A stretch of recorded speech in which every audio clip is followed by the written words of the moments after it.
Appreciate it.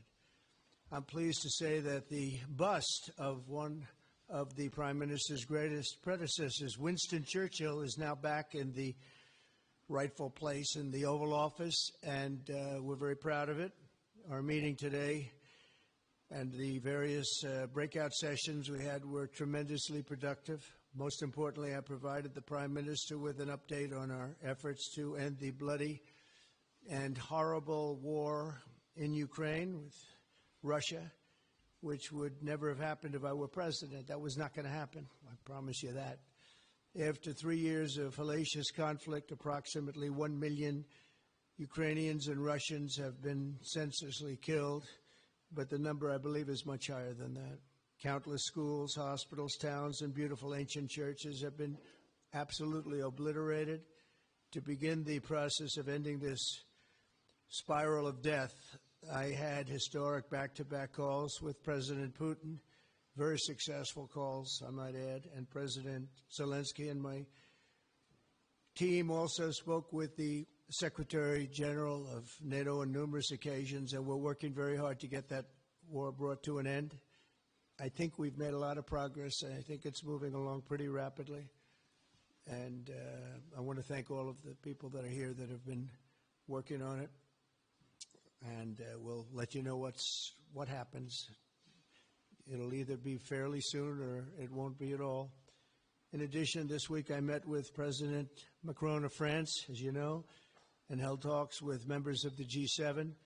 Tomorrow, the progress toward peace will continue when President Zelensky visits the White House. He'll be here tomorrow in the early part of the day, and we'll be signing a historic agreement that will make the United States a major partner in developing Ukraine's minerals and rare earths and oil and gases, and we have a great understanding. I think it's going to be great for Ukraine. We're going to be at the site, and we'll be digging. We'll be digging. Dig we must. A big utility in New York, Con Edison, they used to have a sign, dig we must, and we will be digging.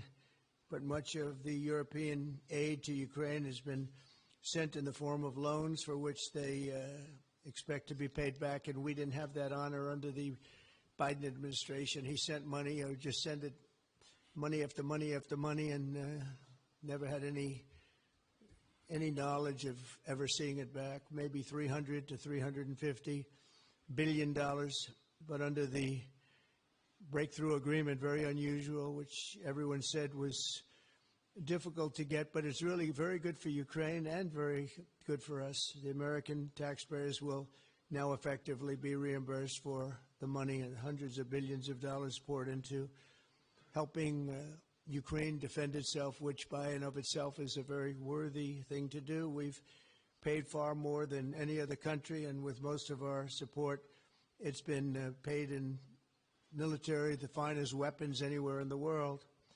This includes vast amounts of military hardware, ammunition, and various other things that we now have to start rebuilding our own stockpiles. Additionally, the minerals agreement will provide the basis for a more sustainable future relationship between the United States and Ukraine, and thus stimulate the long-term prosperity that will help the Ukrainians rebuild their country. It's been demolished, and the ruined infrastructure. The infrastructure, as you know, is in very bad shape.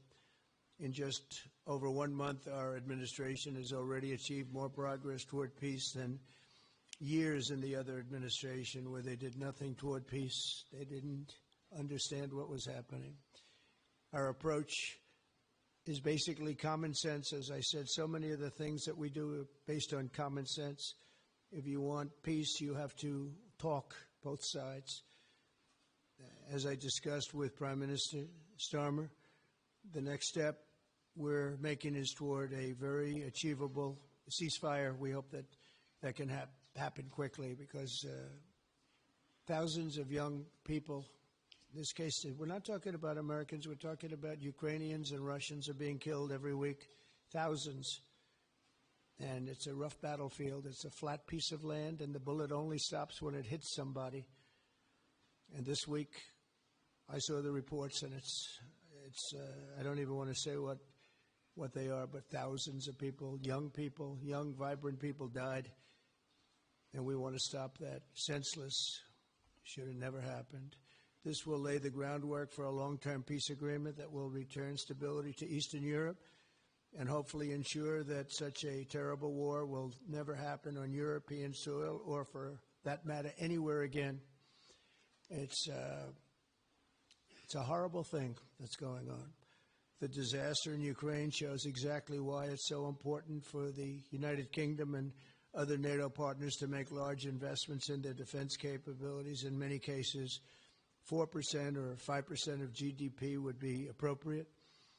I know that they're raising it. I just read an article, a great article, about the work you're doing in the UK as to the military. You're raising it quite a bit, which is a great thing to do for your country. It's a great thing to do. It's sad that we need that, but probably need that. So congratulations on that. I know you